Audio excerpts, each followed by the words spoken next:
December 23 leader K കരുണാകരൻ്റെ ഓർമ്മ ദിവസമാണ്.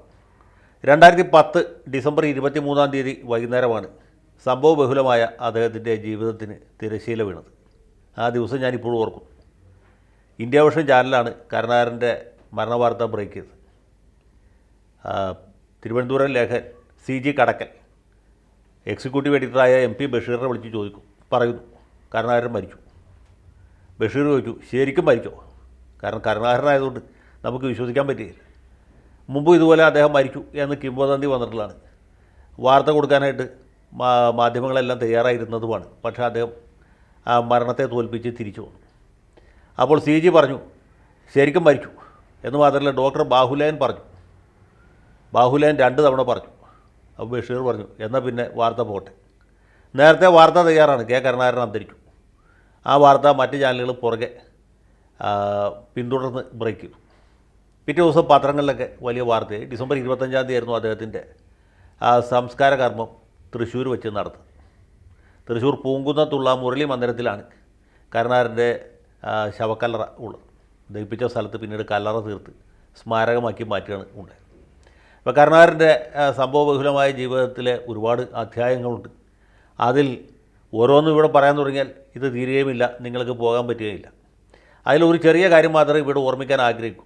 സത്യം പറഞ്ഞാൽ Kumari justice Fathima Beevi അന്തരിച്ചപ്പോൾ Shri justice Kurian Joseph Manorama പത്രത്തിൽ എഴുതിയ അനുസ്മരണമാണ് ഇപ്പോഴത്തെ ഈ അനുസ്മരണത്തിന് പ്രകോപനം.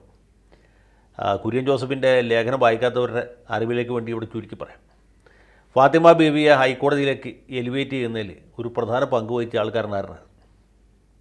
അതിന് കാരണം ഫാത്തിമ ബീവി ജില്ലാ ജഡ്ജിമാരിൽ ഏറ്റവും സീനിയറായിട്ടുള്ള ആളായിരുന്നില്ല.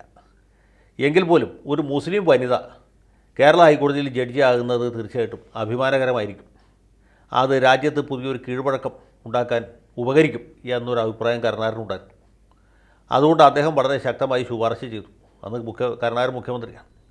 മുഖ്യമന്ത്രിയുടെ അധികാരം ഉപയോഗിച്ച് അദ്ദേഹം ശുപാർശ ചെയ്തുകൊണ്ടാണ് ഫാത്തിമ ബീവി ആദ്യം ഹൈക്കോടതി ജഡ്ജിയായത്. പിന്നീട് അവർക്ക് സുപ്രീം കോടതി ജഡ്ജിയാവാനുള്ള അവസരം ലഭിച്ചത് എന്നാണ് കുര്യൻ ജോസഫ് പറഞ്ഞിട്ടുള്ളത്. അന്ന് ഈ കൊളീജിയം സമ്പ്രദായമൊന്നും ഇല്ലാത്തതുകൊണ്ട് സംസ്ഥാന മുഖ്യമന്ത്രിമാർക്കും അല്ലെങ്കിൽ പ്രധാനമന്ത്രിക്കുമൊക്കെ വലിയ ഒരു ഈ കാര്യത്തിലുണ്ടായിരുന്നു.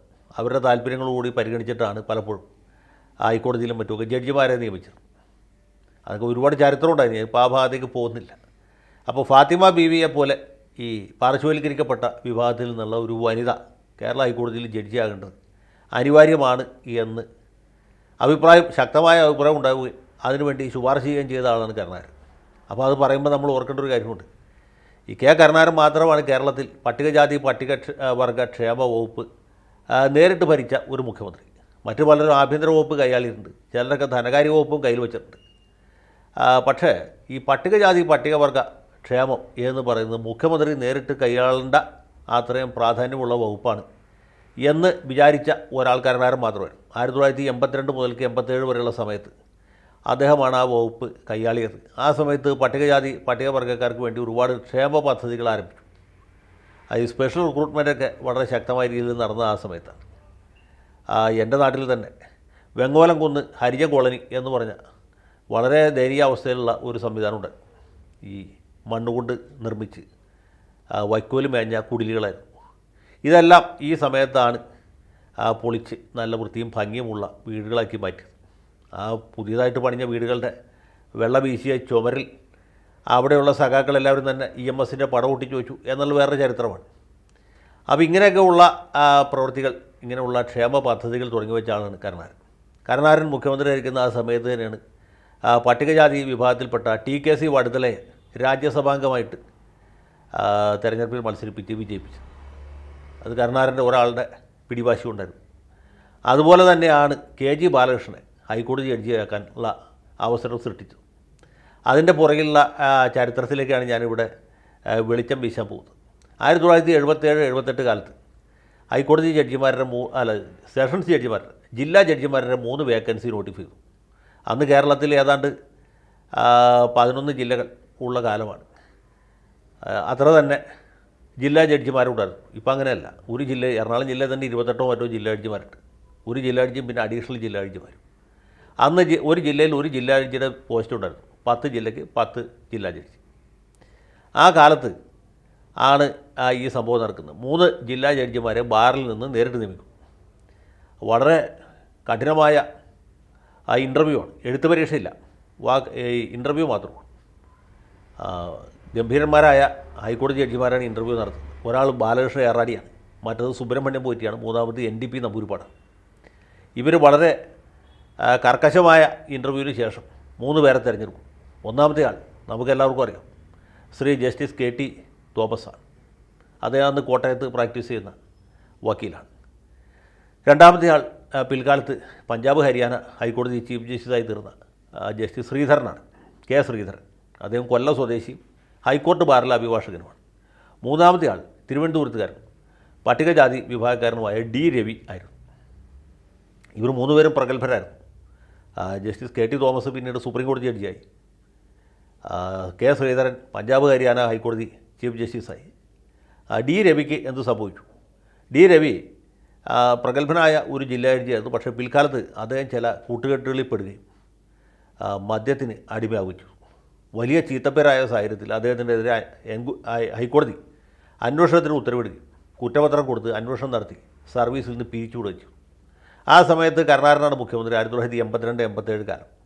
അപ്പോൾ ഇത് കരുണാകരനെ സംബന്ധിച്ചിടത്തോളം വലിയ ഒരു തിരിച്ചടിയായിട്ട് അദ്ദേഹത്തിന് തോന്നി. കരുണാകരൻ്റെ ആരുമായിരുന്നില്ല രവി, എങ്കിൽ പോലും അദ്ദേഹം മുഖ്യമന്ത്രി ആയിരിക്കുന്ന സമയത്ത് ഒരു പട്ടികജാതിക്കാരന് ഹൈക്കോടതി ജഡ്ജിയാകാനുള്ള ന്യായമായ അവസരം നിഷേധിക്കപ്പെട്ടു എന്ന് പുള്ളിക്ക് തോന്നി.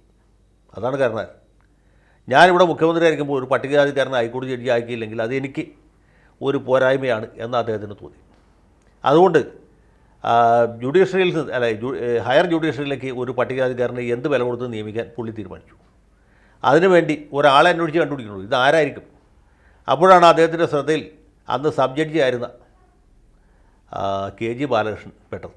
KG ബാലകൃഷ്ണൻ അതിന് മുമ്പ് കരുണാകരന് ഒരു പരിചയമില്ല, കരുണാകരന് ബാലകൃഷ്ണനെ പരിചയമില്ല.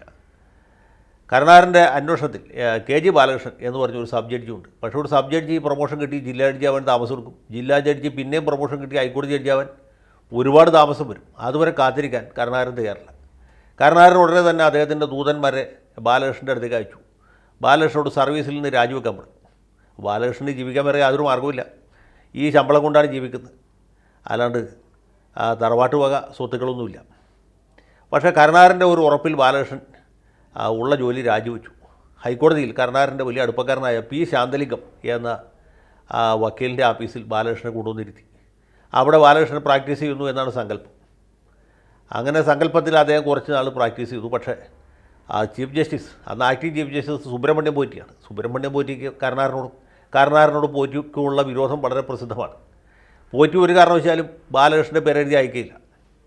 അങ്ങനെ ഇരിക്കവേ സുബ്രഹ്മണ്യം പോറ്റിയെ ഇന്ദിരാഗാന്ധി ഗുജറാത്തിലേക്ക് സ്ഥലം മാറ്റി. ഗുജറാത്തിൽ ചീഫ് ജസ്റ്റിസായിട്ട് നിയമിച്ചു. പോറ്റി ആദ്യം രാജിവെക്കാൻ ആലോചിച്ചു. പിന്നീട് അദ്ദേഹത്തിൻ്റെ അഭ്യുദയകാംക്ഷികളൊക്കെ പറഞ്ഞു രാജിവെക്കേണ്ട, ഗുജറാത്തിലേക്ക് പോകുക എന്ന് പറഞ്ഞ് അദ്ദേഹം ഗുജറാത്തിൽ ചീഫ് ജസ്റ്റിസായിട്ട് പോയി.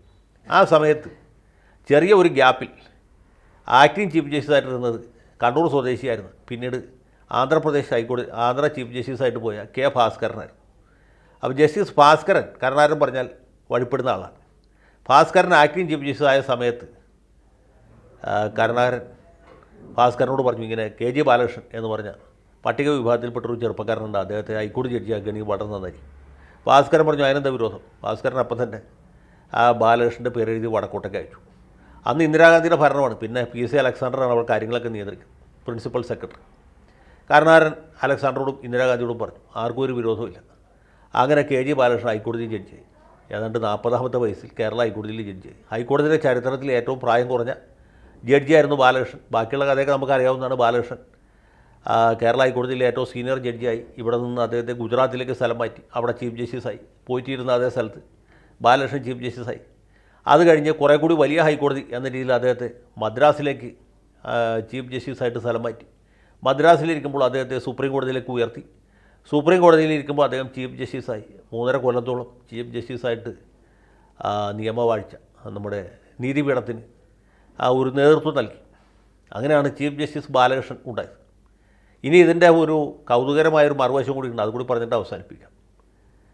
ഈ KG ബാലകൃഷ്ണൻ ചീഫ് ജസ്റ്റിസായിട്ട് ഉയർത്തപ്പെട്ടപ്പോൾ ഇന്ത്യൻ ചീഫ് ജസ്റ്റിസായ സമയത്ത് അപ്പോഴേക്കും കരുണാകരൻ ലൈം ലൈറ്റിൽ നിന്നൊക്കെ മിക്കവാറും പോയി. അദ്ദേഹം DIC K ഒക്കെ ഉണ്ടാക്കി. കോൺഗ്രസ് നേതൃത്വത്തെ വെല്ലുവിളിക്കുന്ന കാലമാണ്.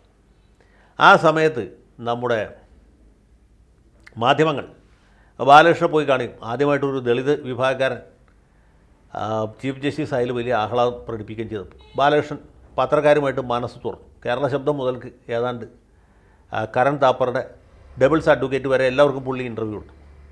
മനോരമയ്ക്കും മാതൃഭൂമിക്കും ഇല്ലസ്ട്രേറ്റഡ് വീക്കിലിക്കും എല്ലാം. ആ സമയത്ത് എല്ലാവരും ബാലകൃഷ്ണൻ ചോദിച്ചു, താങ്കളെ സഹായിച്ചവരായിരിക്കും. ബാലകൃഷ്ണൻ എല്ലാവരുടെയും പേര് പറഞ്ഞു. അദ്ദേഹത്തെ നിലത്തെഴുത്ത് പഠിപ്പിച്ച ആശാൻ്റെ പേര് മുതൽക്ക് ഹൈക്കോടതിയിൽ ഇദ്ദേഹത്തിൻ്റെ സീനിയറായിരുന്ന നമ്മുടെ ശാന്തലിംഗത്തിൻ്റെ വരെ പേര് പറഞ്ഞു. പിന്നെ അദ്ദേഹത്തിൻ്റെ പേര് വടക്കോട്ടയ്ക്ക് എഴുതി അയച്ച ആക്ടിംഗ് ചീഫ് ജസ്റ്റിസ് കെ ഭാസ്കരൻ്റെ പേര് പറഞ്ഞു. മറ്റ് പല ആളുകളെയും അദ്ദേഹത്തെ നിയമരംഗത്ത് സഹായിച്ച ആളുകളെ, അദ്ദേഹത്തിൻ്റെ സഹപാഠികളെ, അദ്ദേഹത്തിൻ്റെ സുഹൃത്തുക്കളെ എല്ലാവരും അനുസ്മരിച്ചു. ബാലകൃഷ്ണൻ ഒരാളുടെ പേര് മാത്രം പറഞ്ഞില്ല. അത് ആരുടെ പേരായിരുന്നു? നിങ്ങൾ ഉദ്ദേശിച്ച ആളുടെ പേര് തന്നെയാണ്. അത് ലീഡർ കെ കരുണാകരൻ്റെ പേരാണ്. കരുണാകരൻ്റെ പേര് മാത്രം ബാലകൃഷ്ണൻ ഒരു സമയത്തും പറഞ്ഞില്ല. ഇനി പറയാനും സാധ്യതയില്ല. അങ്ങനെ കരുണാകരൻ ഇതൊന്നും ഒരു പുതുമയുള്ള കാര്യമല്ല. പുള്ളി സഹായിച്ച ഏതാണ്ട് എല്ലാവരും തന്നെ പുള്ളിക്കെതിരായിട്ട് പിന്നീട് പണിഞ്ഞിട്ടുണ്ട്. ഇനിയിപ്പോൾ കെ ജി ബാലകൃഷ്ണൻ കരുണാകരൻ്റെ പേര് പറഞ്ഞാലും പറഞ്ഞില്ലെങ്കിലും ബാലകൃഷ്ണനെ ജഡ്ജിയാക്കുന്നതിൽ ഏറ്റവും പ്രധാനപ്പെട്ട പങ്ക് വഹിച്ച ആരാണ് എന്നുള്ളത് ഈ നാട്ടിൽ എല്ലാവർക്കും അറിയാം. എന്നുള്ളത് കൊണ്ട് അതിൽ നമുക്ക് ഒരു കുണ്ഠിതത്തിന് അവകാശമില്ല. എങ്കിലും ഇങ്ങനെ ഒരു സംഭവം ഉണ്ടായി എന്ന് ഓർമ്മിപ്പിക്കാൻ വേണ്ടി മാത്രമായിട്ടാണ് ഈ വീഡിയോ ചെയ്യുന്നത്. ബാലകൃഷ്ണൻ്റെ കൃതജ്ഞതയെക്കുറിച്ചിട്ടല്ല, കരുണാകരൻ്റെ മഹാമനസ്കതയെക്കുറിച്ച്, അല്ലെങ്കിൽ ഒരു പട്ടികജാതിക്കാരനെ എങ്ങനെയെങ്കിലും ജഡ്ജിയാക്കണമെന്ന അദ്ദേഹത്തിൻ്റെ വാശിയാണ് കരുണാകരനാക്കിയത്.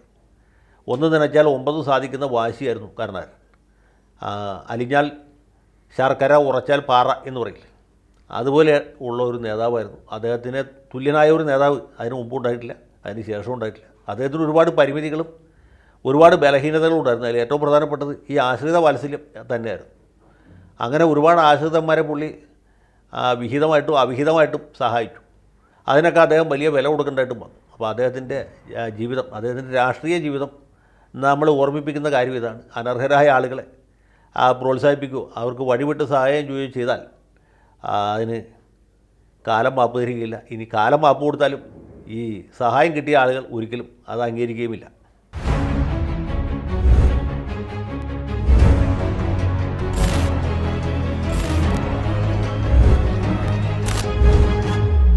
കൂടുതൽ വാർത്തകളും വിശേഷങ്ങളും നിങ്ങളിലേക്ക് എത്താൻ ABC മലയാളം സബ്സ്ക്രൈബ് ചെയ്യുക, ബെൽ ബട്ടണും അമർത്തുക.